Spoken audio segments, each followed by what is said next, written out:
En Dordogne, à côté de Terrasson, on a retrouvé des traces de coques de noix datant de 17 000 ans dans des lieux d'habitation de l'homme de Cro-Magnon. Le noyer s'est rapidement répandu en Europe grâce à sa culture progressive dans tout l'Empire romain. Les Grecs et les Romains considéraient la noix comme un aliment des dieux. Le nom du genre juglans provient du latin jovis glans, signifiant gland de Jupiter, en référence à Jupiter, le dieu romain du ciel et de la terre. En Grèce, le noyer était dédié à Perséphone, la déesse des enfers et du monde souterrain, soulignant ainsi son lien avec l'invisible et le lien entre les deux mondes. Hippocrate et Dioscoride considéraient le brou de noix comme un bon vermifuge. Et de nos jours, le brou vert de noyer noir, en association avec l'absinthe et le clou de girofle, sont les trois plantes sur lesquelles repose la cure antiparasitaire du docteur Clark. Au Moyen-Âge, le noyer passait pour être un arbre maudit. Et on disait que l'ombre du noyer était le refuge des conciliabules des sorcières. En Italie, à Bénévent, un noyer légendaire près de la rivière Sabato a alimenté bien des croyances durant des siècles.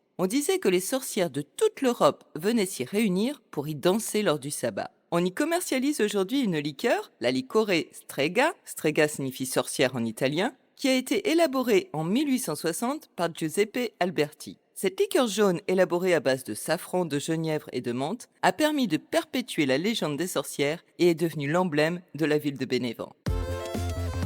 Le noyer a des propriétés astringentes et toniques, surtout dans ses feuilles et le brou vert des noix. Elles sont utilisées pour traiter les problèmes digestifs, notamment les diarrhées légères, et par ailleurs, elles stimulent l'appétit, régulent la glycémie et